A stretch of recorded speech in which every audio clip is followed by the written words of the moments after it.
रज़ाउल हक साहब, ये फरमाइए कि इस सारे वाक़या जो रूनुमा हुआ है, इस पे फ्रांसीसी सदर का जो बयान आया, उसने जलती पे तेल का काम किया और उसने कहा है कि अगर मुसलमानों को फ़्रांस की शहरियत चाहिए तो उन्हें अपने मज़हब की तौहीन बर्दाश्त करनी पड़ेगी। ये कोट अन कोट आपको बता रहा हूँ। आप ये बताइए कि उसका ये बयान और इतना इश्ताल दिलाने वाला बयान जो है, ये खुल्लम खुल्ला इंसानी हकूक़ की खिलाफ वर्जी और वाक़तन मुसलमानों को इश्ताल में लाने की कोशिश नहीं है? बिस्मिल्लाहिर्रहमानिर्रहीम। बहुत शुक्रिया वसीम साहब। इसमें कोई शक नहीं कि ये बयान जो जिसका आप जिक्र कर रहे हैं, ये ना सिर्फ ये कि खुल्लम खुल्ला इंसानी हकूक़ की खिलाफ वर्जी है, ये असल में मगरिब का जो असल चेहरा है, ईवल चेहरा, मलेवनेंट चेहरा उनका जो इंतहाई भयानक चेहरा है उनका, वो खुल के सामने लेके आया है ये वाला बयान। और मैं बात को उसी तरह से आगे बढ़ाऊँगा जहाँ पे अयूब बेग साहब ने ख़त्म की थी। ये देखिए, ये जो चार्ली हेब्डो है, जब ये 2007 में उन्होंने फ़र्स्ट टाइम गुस्ताखाना खाके शाया किए तो उसके अगेंस्ट मुसलमान कोर्ट में गए थे और उस कोर्ट में जब गए, पूरी प्रोसीडिंग्स हुई तो फ़ैसला अदालत ने ये दिया कि ये जो गुस्ताखाना खाके हैं, जिनके कैप्शंस ही बता रहे थे गुस्ताखाना है, हजूर सल्लल्लाहु अलैहि वसल्लम की ज़ात के ऊपर रकीक तरीन हमले और अल्फाज वो कैप्शंस में इस्तेमाल किए गए और हम उन अल्फाज को ज़ुबान पे लेके आकर नापाक नहीं करना चाहते अपनी ज़ुबान को।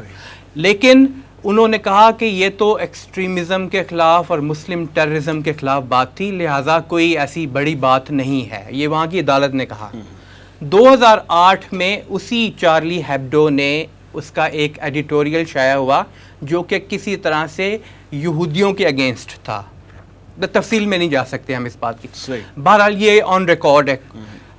उसी वक्त एंटीसेमिटिज्म की आवाज़ लगा के उस एडिटर को टर्मिनेट कर दिया गया, यानी मामला कोर्ट में भी नहीं ले जाया गया, उधर ही उसको टर्मिनेट कर दिया गया। तो ये एक जहनियत थी, यानी कि उनका जो एक कहना कि हम सबके अगेंस्ट फ्रीडम ऑफ स्पीच की बात करते हैं, ये सबके लिए आज़ादी इज़हार राय सबके लिए है, वो सबके लिए नहीं है। ठीक। अच्छा, अब जहाँ तक इस चीज़ का जिक्र आता है कि ये जो फ्रांस के सदर का बयान है, देखिए, एक तो हमें ये देखना पड़ेगा कि मुहर्रिकात और जिस तरह बेग साहब अभी जिक्र फरमा रहे थे उनमें बाज़ मुहर्रिकात तो बहुत क्लियर कट होते हैं। इस्लाम के ख़िलाफ़ उनकी दुश्मनी है, इस्लामोफोबिया के नाम से हम उसका जिक्र करते हैं, मुसलमानों के अगेंस्ट उनकी दुश्मनी है जो उनकी इलीगल जंगों के साथ हमारे सामने आती हैं और बहुत सारे मामलात में जो वो एक्शंस लेते हैं मुसलमानों के ख़िलाफ़, उससे भी हमारे सामने आती हैं। साथ साथ ये भी हमें देखते हैं कि वो ऐसी हरकत इसलिए भी करते हैं कि उनका सोशल इंजीनियरिंग का भी एक एजेंडा है, अपनी जगह पे कायम है। जिस तरह उनका पॉलिटिकल वर्ल्ड ऑर्डर है, एक इकोनॉमिक वर्ल्ड ऑर्डर है, इसी तरह उनका सोशल वर्ल्ड ऑर्डर भी तो है ना। तो वो उसके रास्ते में जिसको इल्लामा इकबाल रहमतुल्लाह अलैह और फिर बानी तंजीम इस्लामी डॉक्टर इसरार अहमद रहमतुल्लाह अलैह भी यही फरमाया करते थे कि रूह मुहम्मदी जो है उसको चेक करते रहते हैं कि ये कितनी टेम्परेचर इसका अभी बाकी है थर्मोमीटर के ज़रिए, और वो इसी तरह के रकीक हमले करके, चाहे वो स्वीडन, नॉर्वे, डेनमार्क, इन जगहों पे कुरान पाक को जलाकर, क्योंकि कुरान से मुसलमान का ताल्लुक़, ये कमज़ोर करने की कोशिश, और या फिर हजूर सल्लल्लाहु अलैहि वसल्लम की ज़ात मुबारक के ऊपर रकीक हमले करके टेम्परेचर चेक करना चाहते हैं। और बाज़ औक़ात वो इसको as a tool of diversion भी इस्तेमाल करते हैं। एक वाक़या इस वक्त दुनिया में बहुत ज़्यादा हाईलाइट या हॉट स्पॉट में आया हुआ है, तो ख़ास तौर पे बिल्कुल एग्जैक्टली इस वक्त जो इसराइल के मामला आते हैं ख़ास तौर पे, और जिस तरह के पिछले दिनों की खबरें भी आई हुई हैं कि खिलाफत उस्मानिया के दौर की अशरफियाँ वहाँ से निकली। बड़ी हैरत अंगेज़ खबर थी जी।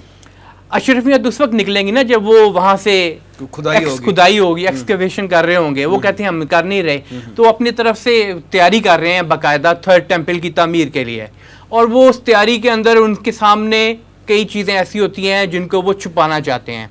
अपने जो मामलात हैं कुछ ममालिक के साथ, मुसलमान ममालिक के साथ वो जो बढ़ा रहे हैं रवाबित, उसके अंदर वो इस बात को छुपाना चाहते हैं और कई मरतबा वो टेंशन दूसरी तरफ लेके जाते हैं। लेकिन बहरहाल उसको देखिए, अगर आप उनके इस पॉइंट ऑफ व्यू से भी अगर देखें तो कुरान पाक से तल्लुक़ को कमज़ोर करना, हजूर सल्लल्लाहु अलैहि वसल्लम की ज़ात पर रकीक हमले करना और इस्लाम दुश्मनी साबित करना, ये हर सूरत में उनका एजेंडे का हिस्सा होता है, जिस तरह के इस बयान के साथ सामने आया। अब देखिए, ये अगर इसको हिस्टोरिकल पर्सपेक्टिव में देखें तो इस्लाम की इब्तदा से उन्होंने ये काम किया। आप सल्लल्लाहु अलैहि वसल्लम की हयात मुबारका के अंदर भी ये हमले उस वक्त के डार्क एजेस में यूरोप और उससे भी पहले के यूरोप के अंदर से ये आवाज़ें आई हैं। अच्छा, उसके बाद आगे चलते हैं तो मुसलमानों की खिलाफत बनु उमैया, खिलाफत बनु अब्बास के दौरान स्पेन के अंदर जो मुसलमानों की खिलाफत थी, वहाँ पे हुकूमत थी, दौरे हुकूमत था स्पेन के अंदर, वहाँ भी ये चीज़ सामने आई हमारे कि वो हजूर सल्लल्लाहु अलैहि वसल्लम के शान में गुस्ताखाना हरकतें करते रहे। टेम्पलर्स जो उनके थे, जो सलीबी जंगों के दौरान उन्होंने ये काम बार बार किया। अच्छा, उसके आगे चलते हैं तो इवन खिलाफत उस्मानिया का जो बिल्कुल जवाल का दौर था, उसमें भी इन्होंने ये कोशिश की, लेकिन क्योंकि खिलाफत उस वक्त मौजूद थी, चाहे वो कैसी भी हालत में हो, कमज़ोर तरीन हालत में भी हो, तो उनको एक ख़तरा तो बहरहाल महसूस रहता था अपने तई कि ये खिलाफत मौजूद है। तो बहरहाल उन्होंने उसको तोड़ा।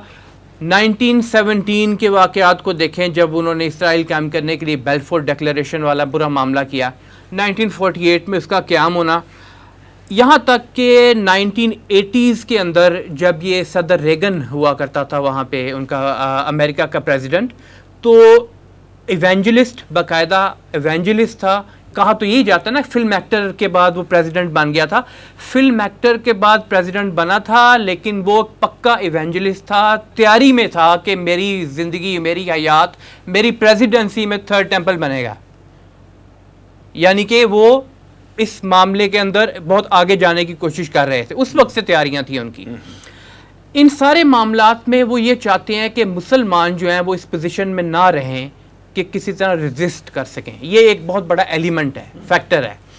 उसके लिए उन्होंने काफ़ी अरसा पहले से, जिस तरह कलोनियल दौर के अंदर बड़ी मशहूर बात है, ये लॉर्ड मकॉले जो था, उसने ये बात पेश की थी कि देखिए ये जो मुसलमान हैं इनके अंदर एक तो ये कुरान पाक का जो एक ताल्लुक़ है उसको तोड़ना बहुत ज़रूरी है, और दूसरा हजूर सल्लल्लाहु अलैहि वसल्लम की ज़ात मुबारक के साथ ताल्लुक़ तोड़ना बहुत ज़रूरी है, फिर हम कामयाब हो सकते हैं। उस वक्त से आज तक, चाहे वो एजुकेशन के थ्रू, चाहे मीडिया के थ्रू, चाहे मिलिट्री पावर के थ्रू, वो किसी तरह भी कोशिश करते हैं कि इस चीज़ को एक्सप्लॉइट करें और तोड़ने की कोशिश करें। अल्हम्दुलिल्लाह ये अल्लाह ताला का फजल है कि वो इसमें कामयाब नहीं हो पाते, लेकिन वो अपनी कोशिश जारी रखे हुए हैं। ये बात हमें ज़हन में रखनी चाहिए, इतने अरसे से जारी है। देखिए, होलोकास्ट के बारे में हमने बात अभी की।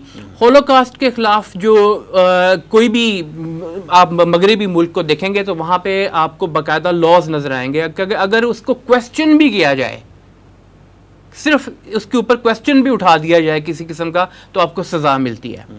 अभी अमेरिका जो है उसके ऊपर इंटरनेशनल क्रिमिनल कोर्ट जो है उसके अंदर एक मुकदमा चलाने की कोशिश की जा रही थी। ये अभी चंद दिनों की बात है कि अमेरिका ने जो मुख्तलिफ इलीगल वॉर्स दुनिया में शुरू की हुई हैं उसके अंदर उसने जेनोसाइड, यानी कि जो वॉर क्राइम्स होते हैं, जंगी जराइम जो होते हैं, वॉर क्राइम्स, उस हवाले से उसके ऊपर केस चलाया जाए। अमेरिका ने ICC यानी इंटरनेशनल क्रिमिनल कोर्ट को सैंक्शन कर दिया। लेकिन जब मुसलमानों की बारी आती है तो बयान ये दिया जाता है कि या तो बर्दाश्त करो, यहाँ से निकल जाओ। ये मुसलमानों के लिए लम्हा फिक्रिया है। इस मौके के ऊपर अभी चंद दिनों पहले स्वीडन और नॉर्वे में भी आपने देखा होगा कि वहाँ पे कुरान पाक जलाया गया माज़अल्लाह, और इसमें बाकायदा फार राइट के लोग शामिल थे। यूरोप, मगरिब, इसराइल, इवन इंडिया, वहाँ पे फार राइट एक्सट्रीमिस्ट आइडियोलॉजी वाले लोग इस वक्त मौजूद हैं, ताकत में हैं। उनका ये अब डिक्लेयर्ड एजेंडा बनता जा रहा है कि वो मुसलमानों को तंग करेंगे, ज़्यादा से ज़्यादा तंग करेंगे। वो कहेंगे या तो हमारे मुताबिक रहो या तो मेरे ज़िंदा रहने का कोई हक नहीं है। फ्रांस के सदर का बयान यही कह रहा है। सही। और ये सिर्फ फ्रांस की बात नहीं है, आप जर्मनी में देखें तो वहाँ भी बिटवीन द लाइन्स यही बयान दिया जा रहा होता है। बरतानिया में देखें, वहाँ भी बिटवीन द लाइन्स यही बयान दिया जा रहा है। यही टो हो रही है, एक ही पॉलिसी टो हो रही है कि मुसलमान अगर तुमने यहाँ रहना है तो हमारे मुताबिक रहो और बर्दाश्त करो जो भी तुम्हारे साथ किया जा रहा है, अदरवाइज तुम्हें यहाँ जीने का हक नहीं है कोई भी।